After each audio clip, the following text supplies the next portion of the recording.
on your barks, get pet, go, and they're off. We're back. It's the Hammerbarn Project. Brenny, you're gonna have to start running these intros by us first, because some of them need to be given the snip, if you know what I mean. Where's the magic if I do that? Speaking of magic, last episode that we did of the Hammerbarn Project, where we talk about the children's television program Bluey, was particularly magic. It was. You guys remember Frank? Hello. Hello. This is Frank. And Martin. Hello. Hi. This is Martin. And you'll remember last time we were lucky enough to have my sister Erin on the podcast. Yeah, that was good. And I think as an older brother,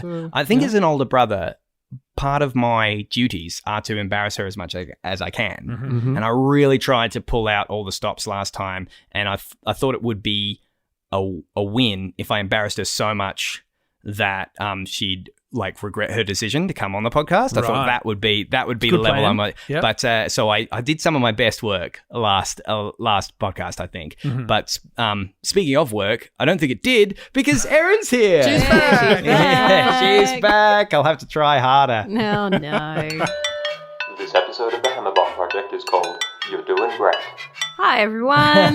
Thanks for joining us again, Thanks little for having sister. me back. How are you finding the Hammerbarn Project podcast, Erin? I know you've listened to an episode or three. I have. No, it's one of my favorites because it's Hey, one of... I didn't know that. No, yeah. It sounds like I was milking for that, but I was just genuinely asking. No, I remember the first time I listened to it and I was like, this is pretty good. Hey. Actually, no, when we were first starting out and, you're listening to your own voice, I'm like, is this a thing? Is this a podcast? Have we made a podcast? And then you sent me a really, really sweet message saying that something along the lines of, you'd probably listen even if you weren't my sister, which really turned the tide, actually. Yeah, man. No, there aren't many podcasts that I can listen to that I'm interested in that are super Nora friendly. They're super child friendly. Yeah. So this is one of two. Hey, nice. So I listened to them. We did it on the reg. Plus, look, any podcast that there's a chance that I might just hear about myself. I'd be lying if I said that wasn't a draw card. Yeah. Gotcha. Or my sweet daughter. And it does happen fairly frequently, so you're doing well. Yeah. I've got a little bingo. I've got a little tally card hidden away. Like, tick, tick, tick. 5 mentions and you get a free episode. Yeah. Yeah, buddy. Well, it was a blast having on last time, but for this time, you would have never spoken to me again if we didn't have you on for this episode, because Frank, this episode of Bluey is called Baby Race. Yeah, it is. Is this numero uno, Erin? It's my favorite. It's my favorite. Yeah. It's maybe my favorite episode of anything. It's flawless. Yeah. And I don't think I've ever shown it to anybody who wasn't crying by the end of it. Mm-hmm. It's brilliant. It's my favorite. Unbeatable. Yeah, this one comes right at the tail end of season 2, episode 50 of season 2, I believe. So by then, Bluey was most definitely a thing. The first season and a half, I think, had debuted internationally as well. So they had this huge following. And this episode for me, and Erin may have sort of similar stories, but as it hit at the right time for my son as far as his age and stuff, and we'd just gotten past that real sort of real young baby age, and there's just so many. I started making a list of the for real life moments in this episode, and I gave up because otherwise I'm just reciting the entire episode because so much of it is just it's the parent story, and this is in a kids show about cartoon dogs, and they're just hitting home run after home run where you just go, oh, yep, I've been there. I've been that passed out parent on the floor drooling. That's just one of those things. Oh, my God. That's really it, isn't it? I think you said, Frank, end of season 2. By that point, it wasn't just they knew that it wasn't just a thing for kids. It's also a thing for adults. So you can tell a story like this and it has so much impact. And it's not just telling kids what adults are like, which is it's telling adults what adults are like and what it is like to be a parent. Said, yeah. Like this, I guess you could take it meta and sort of say this episode is very much like what Coco's mum does for it just sort of says, yeah, this is normal. This is what normal absolutely. is for parenting. Yeah, what Coco does, you're right, what Coco does for Chili in this episode is what the Chili, episode does for the viewers, Yep. Yeah, I I'm a mostly stay-at-home mum and have read multiple parenting blogs and books in the middle of the night, and I don't think I've ever seen anything or heard anything that summed up the experience of early parenthood the way this episode of Bluey does. And especially motherhood, not to minimize the dads in the room, but really the fact that Bandit is present but has like 3 lines of dialogue. He's always there, but I just think it really captures like that loneliness of being a new mum just so incredibly, because there's always people there, but it's her obsession, it's Chili's obsession, because that's all she's got to do at the moment.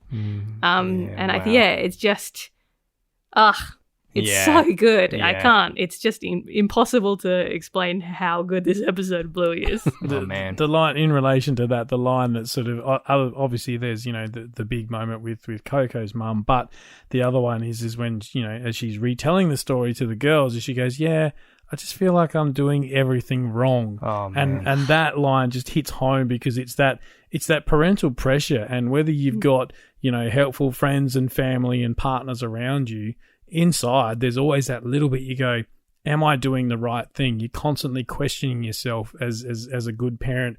Is this is there too many snacks? Is it too much TV? Is there all these different things? The pressure gets to anyone, even the mighty Chili healer feels that pressure, and it's wonderful to see that played out the way this episode does. Oh, are we burying the lead here, Marty? Yeah. I'm not entirely sure what that expression means because people misuse it, I think. Would you have any bare bones to share, young Martin? I think this episode is pretty clearly, you can see the depth in it really comes from the fact that it's an extrapolation and unpacking of, well, it's in the title, isn't it? The space race.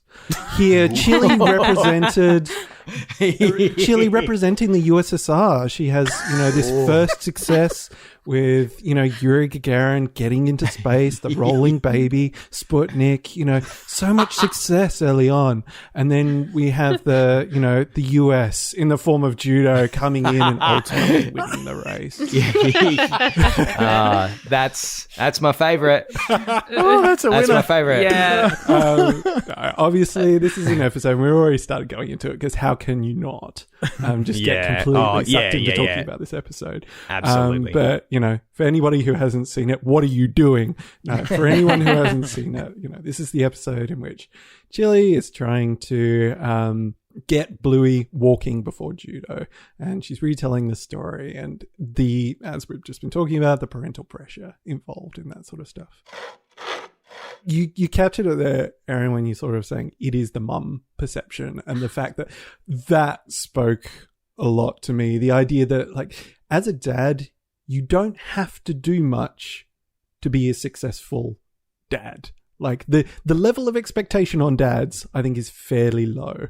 It's getting higher, maybe, who knows? But I feel like the level of expectation on mums is just so much higher. And just that level of pressure, and the expectation from places like mums groups, potentially. You can have mums groups that are really good and supportive and we don't know what we're doing either type groups. Or you might have other ones where people are they're just full of judos, pressured by media and those sorts of things. I think, and keeping in mind that, people are trying to sell books and TV shows and all that sort of stuff by making you feel insufficient as a parent or whatever that might be. And it's very hard to tell what's real and what works for you and what is, just a fiction or for somebody else or all that sort of stuff. So yeah, it's such a mix of emotions for early parenting, really. And this, apart from the fact that we live with Brendan in a house that doesn't make any sense, we come in a very typical kind of family relationship where I stay home most of the time, my husband goes to work. So I know it's not the same for every family, but definitely the majority of what I've experienced, it is it's very that it's a lot on the mum, and then dads don't have to do a lot to be considered an excellent dad, which so many dads are. But a lot of the pressure and the internal pressure that comes from being a mum is, I mean, by this episode's very nature, it's very parenthood heavy. So once again, least qualified person in the room Ding. Over here. Chalk it up. But one thing I really do see, something that what you were saying, Marty, is just the pressure on mums. Like historically, culturally, mums are just not allowed to drop the ball. They're not allowed to. They're not cut any slack, and there's this such high standard. But I'll try and compliment you, Erin and Josh, because one thing that I imagine just you, just me. No. One thing that I think that I imagine, and I can only imagine, would be hard for a dad is the ways in which a dad could maybe help. There are things that only mums can do. There are just things that only mums can do, and so a tough thing for a dad would be when you're wanting to help and you can't. How do you feel then? Yeah. And in my compliment to Josh is that from my perspective, from what I've seen, that doesn't seem to faze him like I imagine it would faze me, because he is such a self-confident, he's just so happy in his own self that he's like, well, that's pointless to do that. How else can I be there for Erin? And that, I don't know, you might disagree. Or I think I'm with you there. Yeah. He's Yeah.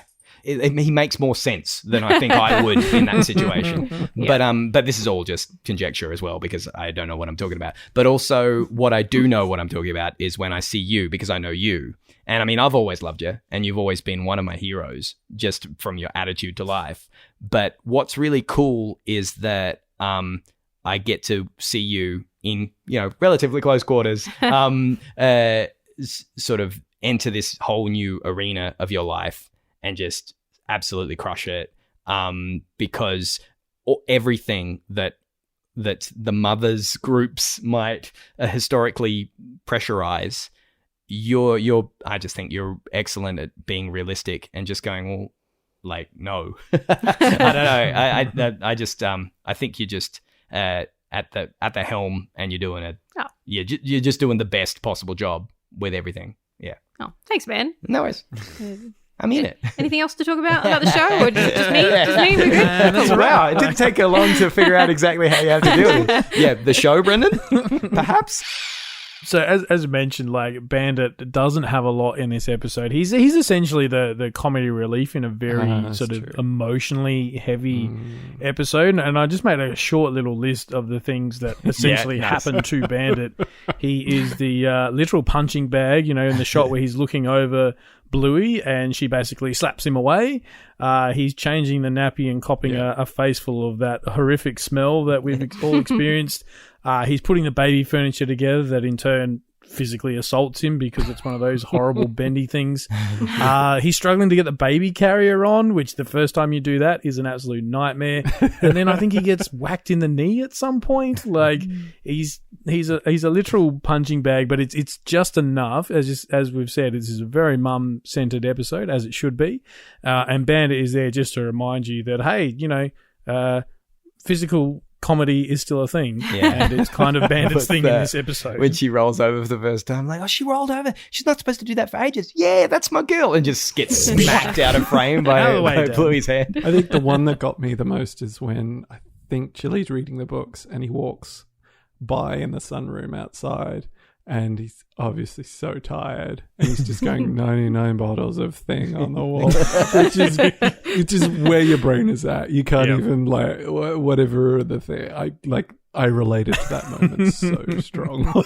It's also when they go to Nana's house. Oh, and Nana in this episode. Chili's, and this is very early. And if you just look, Bandit just to the left is just slouched on the chair, the eyes sort of half shut, because he's like, oh my God, I'm so just out of it at the moment.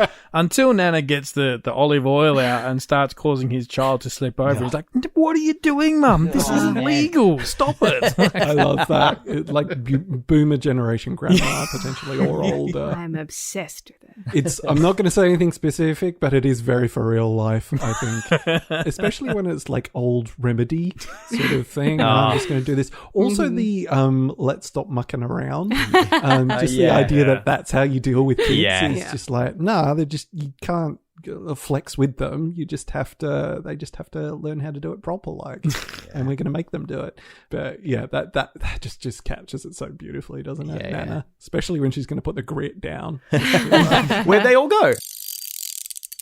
I am obsessed with Nana Healer. Oh, man. She's my hero. Yeah. I think she's pretty much mum. She's just our mum. Yeah. Your Nana's old school. I do want to take us back to the drooling shot, though, because that's a great opening shot when it's Bluey's drooling on the floor and it just pans across to Bandit, because I think I can see that's a Frank move as well. I think you said you related to that.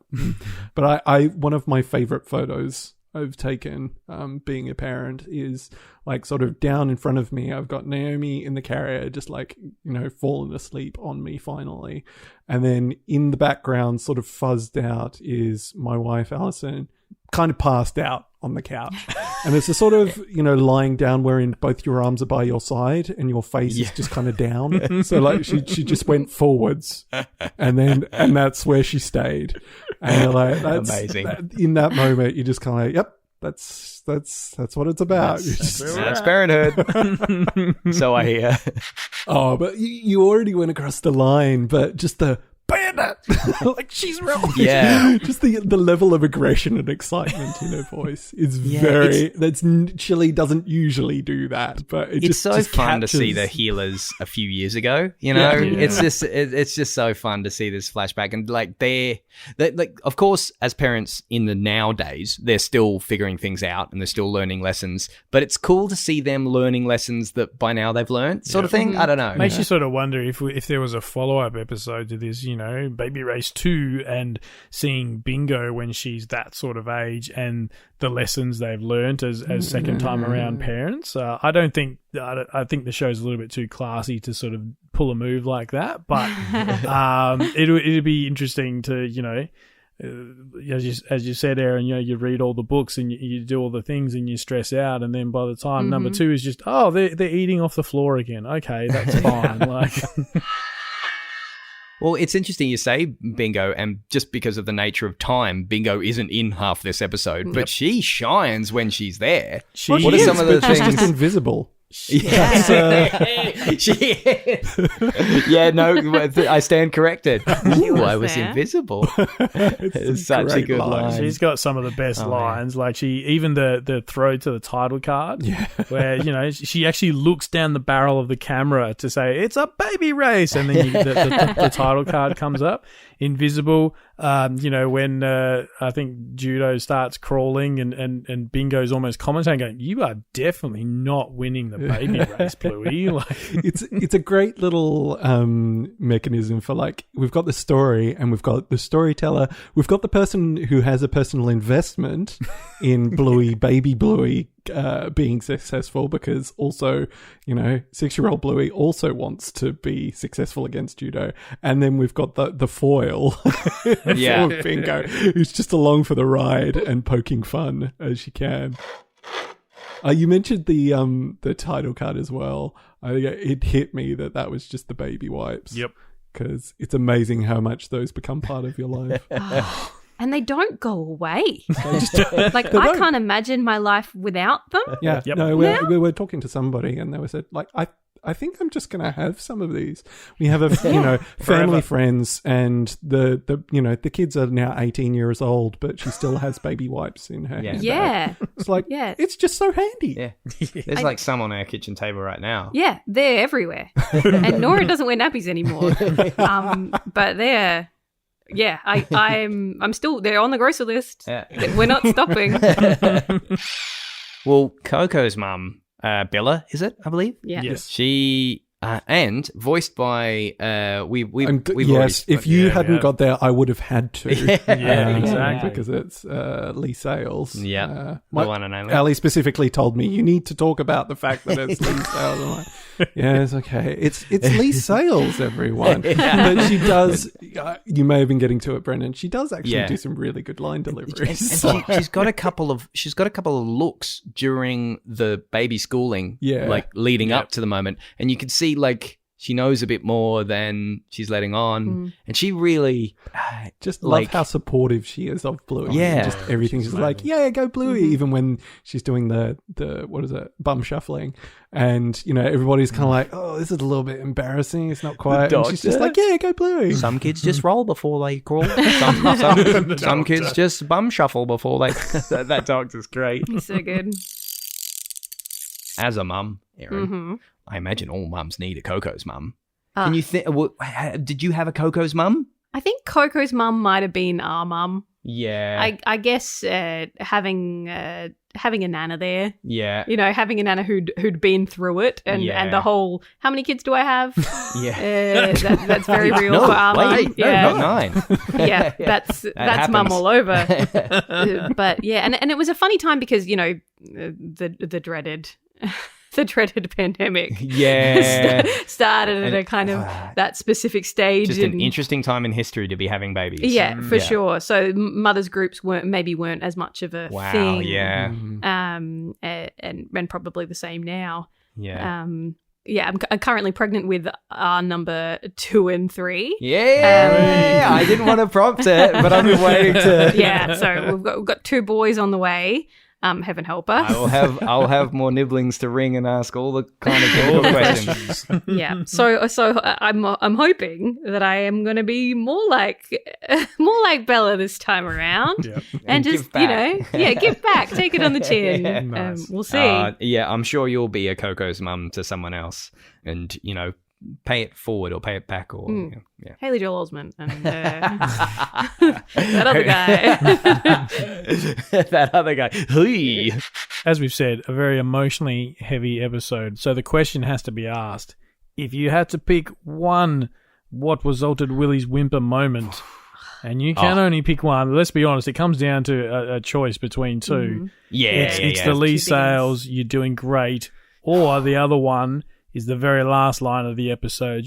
Why did you start walking? Maybe you just saw something you wanted. Having rewatched it for these notes, I can't choose, to be completely honest. I think maybe the Joff Bush factor might lift the second of the 2. 100%. Just that when the music is swelling during that. And what I do love is I only noticed it the other day, like earlier in the episode when Bandit is holding Bluey, and just like, aren't you going to Mother's Group? Says it to Chili, and Chili's kind of curled. Just like not really feeling like she can do it. And there is a shot that from Bluey's perspective of reaching to Mum, reaching like her hands a little reaching, and it's similar to the final shot with her because she wants Mum. She wants Mum, and she's but she's not there yet. She's not able to do it, but she never. It's not like it's leading up to this point, and then the return to the little hands, and then the tear in Chili's eye, and just it's got to be that. And bringing it back to the space race, that the music in that scene is just. It just makes me think of the great Australian movie, The Dish. Yeah. You said that earlier. We just did a sneaky rewatch before we got online to record this, me and Erin. And you said that because so good. The biggest Dish fan sitting right here, when we all love the Working Dog folks, but Erin stands the Dish. Yeah, so I think that brings it up. Yeah. That brings it up. I think I am team moment 1. Yeah. Okay. It never fails to. It never fails to just make me want to cry and cry. Yeah. when she says you're doing great, because it's just like it's all you want to hear, man. Yep. Delivered. So there's something you need to know, and it could be anything upon first watching. Just you're doing great. And also when she says, "Oh, Bella, so sorry, the house is a mess." Oh, man. Wow. Chili. It's okay. We got to do some for real lives now. Oh, okay. Hit me. Frank, can you remember where Jack's first steps were? Oof. You put me on the spot. Sorry, Frank. Well, you have a think. I can tell my story. No, you go. Let me have time to think. Or I can start with you. Erin. Do you remember when Nora's first steps? Can you remember where that was? Yeah, I think it was. I mean, just in our lounge room, which doesn't sound super exciting, but it was a big moment. I've got a video on my phone of like what would be early steps. I don't know. Would you call that first steps? Maybe not. I think she took one or two. Yeah, so it wasn't, huge. But the video ends with she took a step then. Yeah. She did. It was a very chilly. Look, she's sitting. And she's not really walking. But you tried telling me that at the time. It wasn't going to happen. She was about to run a marathon in my brain. But she was pretty on time. Physical development was pretty it's like she read the manual. As soon as she thought she had to do it, she was like, "Oh, better get on that." Yeah. You mentioned the lounge room of this house that earlier you said doesn't make sense. True. And to clarify, yes, we live in a Hills house, a house in the Adelaide Hills. It's an old house. And any Hills residents will know that there's lots of battles in these old houses. It's not so much, how do we keep the mice out? It's like, what's the latest trap for mice? Because there's no stopping them. And there's no stopping leaks, there's no stopping lots of things. But it is a house that's very close to my heart. And if I could, once again, get a little bit sappy, it's been a very special time for me living in, I think I've mentioned this on the podcast before, but seeing Nora take her first steps and start crawling, these are all things that I remember Erin doing when she was Nora's age, because this is our family home. And it's just really special because they look very similar as well as some of the photos that Erin's been digging up will attest to. And just it's I'll never miss an opportunity to get a little bit emotional and nostalgic about seeing your daughter do all the things in the place that I saw you do. It's very special to a big brother. Well, I'm not going to go away unharmed without telling my story. Oh, yes. Please do. I think I might have seen sneakily Naomi doing a couple of steps before we properly got anything, because I remember there was we'd set up, it was a rainy day and we'd set up the cubby house, which involved a couple of chairs. And I think I was in the kitchen just tidying something up or making a snack or something. And she was holding onto one chair, as they love to do. And as is mentioned in the episode, holding onto furniture and moving around. It's the step just before walking. It's the step just before walking. And she was on one chair. So I sort of looked down and then I looked back up and she was holding onto another chair. And I'm like, wait a minute, that wasn't long enough for you to have gotten down, crawled across and gotten back up again. And I think even out of the corner of my eye, I think I saw her do a sneaky step and a half or something to get from one chair to the other. I'm like, okay, but only a day afterwards in the room in which I am sitting currently, which is sort of like our back room. We also got the end of a video of 2 steps, but it is, I think what they do capture, it's the hands out, which in this is for, I want mum, but also they do look like tiny zombies because they're walking around trying to brace themselves as well as possible with their hands. And so it's a tiny zombie walk. The thing that I do miss so very much is when I used to put Naomi down when she was starting walking, I used to wind her up, kind of like they do to, newspaper. But anyway, roll up whack. And then you pop them down and they just go. It's not as fun now because she's far too good at walking. So I don't get to do that cheesy thing anymore. Isn't it funny, the things that you were talking about this the other day, the things that you miss, Nora used to say cups of lee for a cup of tea. And there's all these things that become part of them and then they get better. And we were so desperate to hear her talk, and we were so excited when she started talking.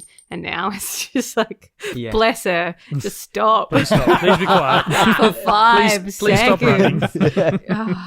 Frankie? Yeah. So a bit similar to Erin's story. It was just sort of in the living room, and you sort of see it coming when they start pulling themselves up on furniture. But Jack would sort of pull himself up on the couch, and then he had one of those a little push trolley, if you will, and he would, transition without taking a step from one to the other, and then sort of he'd do a little bit of a lap and then come back. And so I would like slowly, each time he would go to grab the trolley again, I'd just slowly inch it out just a little bit further and further. And we got sort of what I consider the first 1 or 2 steps that way. But the one that jumps out as a bit more of an emotive type thing was he was at that sort of stage of pulling himself up 1 or 2 steps. Then we went down to visit his grandparents, actually.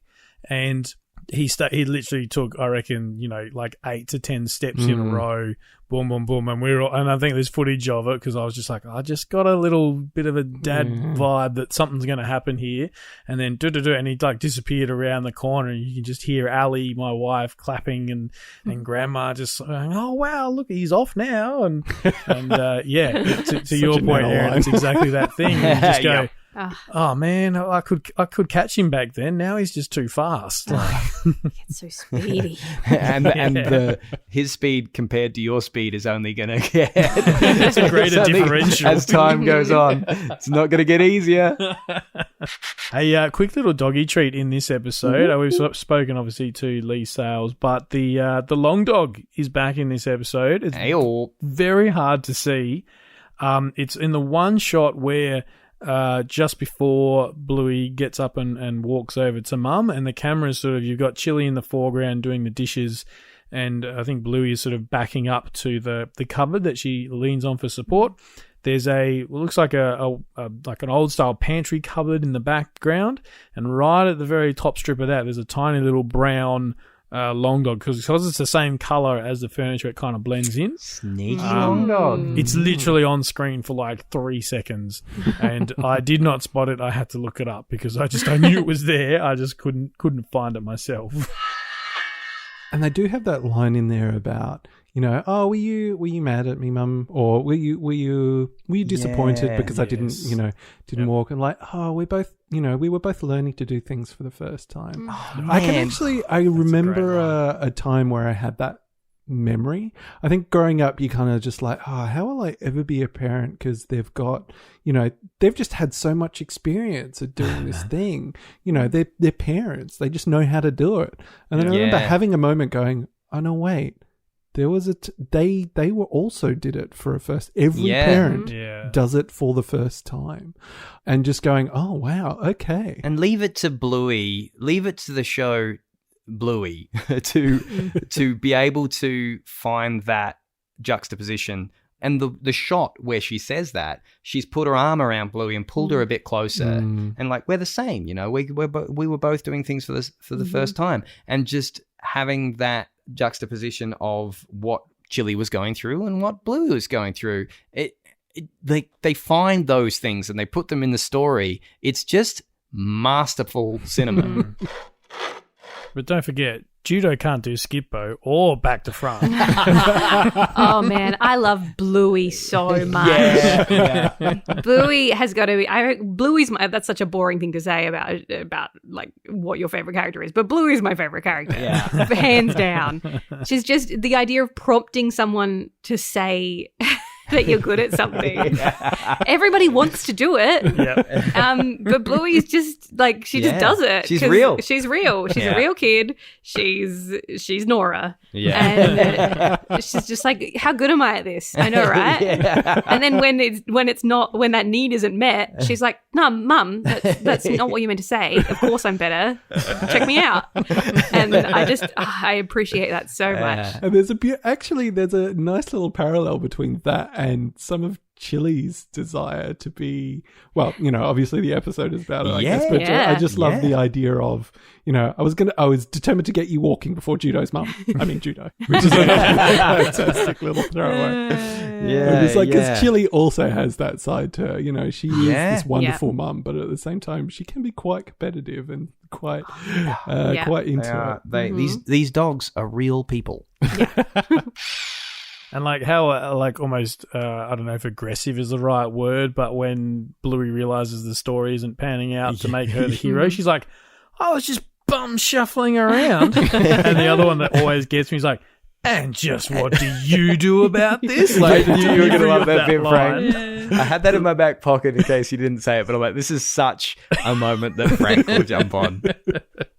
She's wonderful. She's so funny. Well, as we approach the finish line, you see Yeah, he's just not bad. erases Not bad. babies. Got it. Yeah. Yeah. Erin, thanks for being my sister. Anytime. All the time. Every time. Every time. Thank you so much for coming out, man.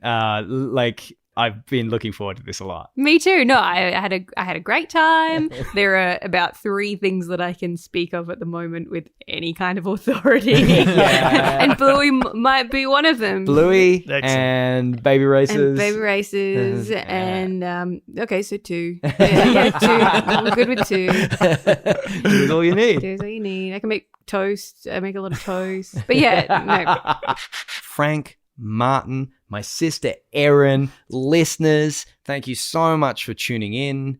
Racing babies is, let them run their own race at their own pace. We all run our own race. Yeah. I think you guys do. Yeah, I mean, I like to think I do. We just bet on that race, though, right?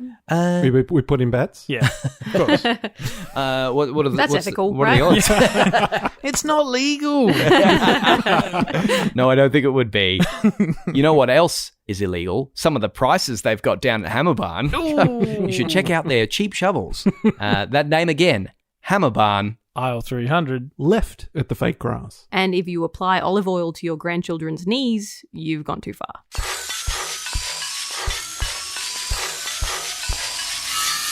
Created and produced by Frank, Brendan and Marty. You can follow the Hammerbarn Project on facebook.com/HammerbarnProj, at HammerbarnProj on Twitter, or Hammerbarn_project on Instagram. Theme featuring Nibblings, Kaylee, Jade, Ashley and Reese, and PA announcements by brother-in-law, me, Josh. Thanks for listening, and remember to get down to Hammerbarn for a cheap shovel.